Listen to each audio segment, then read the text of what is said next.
the problem was with Sony at the time, like, okay, this guy gotta do publicity, but he doesn't speak. So Harry said, well, what he can do, let's see if we can go to the publicity department and get some kind of small budget to have him communicate to the press via the internet. What do you think Sony said? The inner what? You trying to all get interpersonal and shit. Intravenous. So obviously trying to get a budget for that publicity campaign, nixed that, and Terminator X therefore had no publicity campaign because he still refused to speak to the audience. By 1994,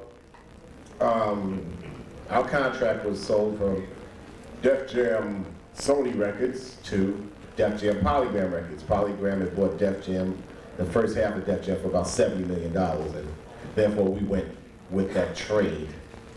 And our relationship, which had been with Sony, was quite healthy for us. I never chose to deal with Def Jam because we came in it together and we kind of self-marketed our program and just wanted to be distributed by a major. That all changed at Polygram for lots of other reasons. So therefore, we had to come up with some kind of program of dealing with who we had to deal with at the time. In 1994,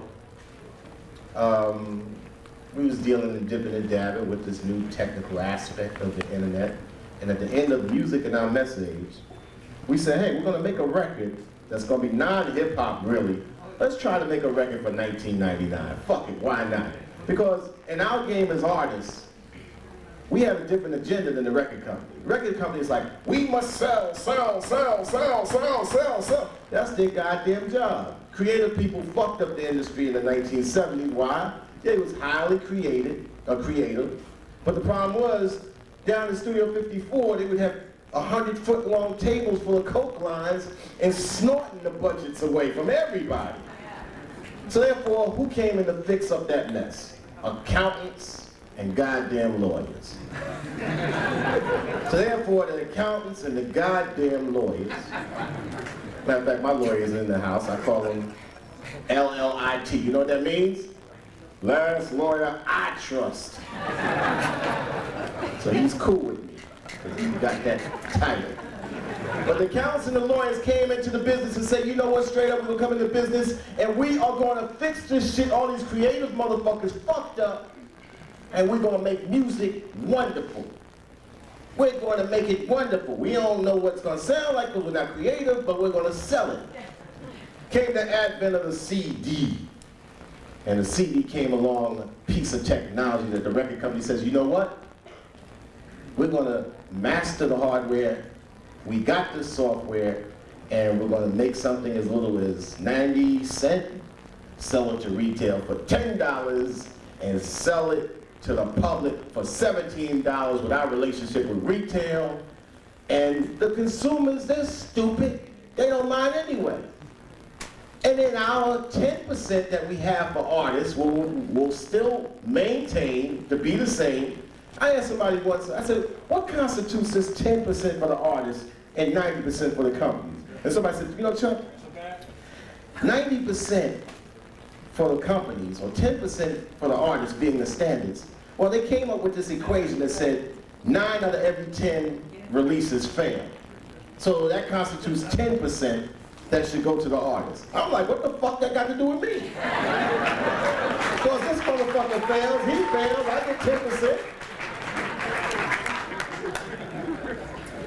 So in 1994, our whole thing is like, let's just make we make fucking records. My whole thing is as artists, we make records, companies sell records. The companies had a 15-year period of ripping the motherfucking public off. Look, make this up for 80 cents. Sell it to the public for as high as $17, some shit you already bought before. I remember I was one of the last Mohicans fighting off, like I ain't get no goddamn CD. I'm gonna stick to cassettes forever. Saw one of my boys' CDs. He jumped from cut 1 to cut 10. I said, I gotta get one of those. Technology was whipping my ass over my head once again.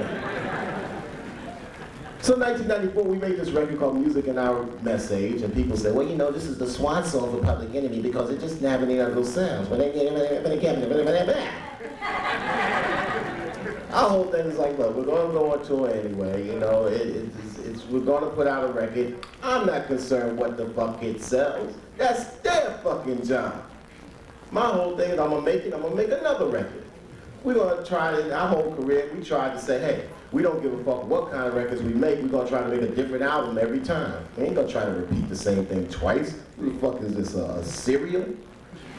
So at the end of the record, we did this cut called Harry Allen's Super Highway Interactive Phone Call to Chuck D, where Harry called me up and told me what was going to happen and what was happening right now, and the possibility of the changing or redistribution of music 5 years later. That's what we said, we're going to make a record for 1999.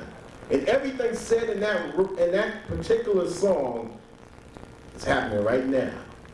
So I said, hey, finally, you've all caught up to our future. Part 2. As a matter of fact, before I get to part 2, so from 1994 to 1998, what we had done is trying to get our hooks in and reevaluating what we want to do. Chuck D does about 9 things in the music business. I'm what you call a music business scavenger. Why? Because if I'm going to say I'm not giving a fuck about the art's going to do whatever, then I'm going to make my money in 8 other areas. People say, well, Chuck, what are you doing now? Well, motherfucker, why should I tell you? Don't know other shit. You pay my bills? The public is dumbed by the industry and say, if they don't see you on the video all the time, they don't hear your records on the radio all the time, then you ain't doing anything. Well, then believe that shit then. Because if you happen to see something on video, if you happen to see something on radio, that's be some shit, right?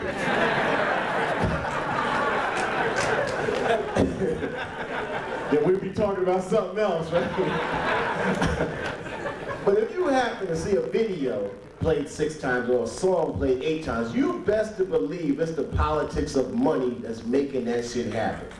Artists today still getting their 10, maybe 15%, maybe 17%, are used to having millions spent in their behalf.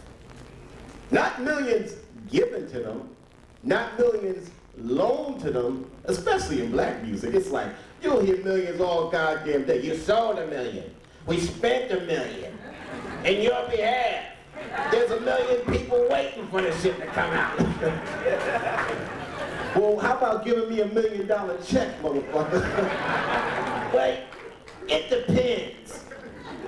Well, shit, on a 15% royalty rate, how the fuck can I actually get some money after you spend $5 million? Give me that shit so I can buy some more Georgia property. Part 2, the fear, the paranoia, the hysteria, the hype, coming up right after this announcement. So what we decided to do over the 5 years from 1994 to 1999 is reacclimate how we want to exist as artists. How we want to get our feet in on the new technology, but we have one problem. We're contracted. Oh, shit. New technology and present-day contracts are oxymoron. They do not match. They conflict. Oh, shit, you're contracted. That means anything you want to talk about getting your shit to the public, your contract holds your ass back. Now, what does that mean? First line on every single artist contract. My lawyer's in the house to actually shake his head and agree with me. Any other lawyers in the house, don't be afraid. 1, 2, 3. Got the tar and feathers back there now. First line on every single artist contract is territory, right or wrong. And usually artists sign this blindly. Territory, the world and the universe. The fuck does that mean? The goddamn companies can't sell a goddamn CD in Africa or South America, so why the fuck they got the world? And the universe. What what we know of as the universe. That means if I get on a shuttle and go to Venus with my CDs, those motherfuckers got the rights. Now what kind of dumb shit is that to sound?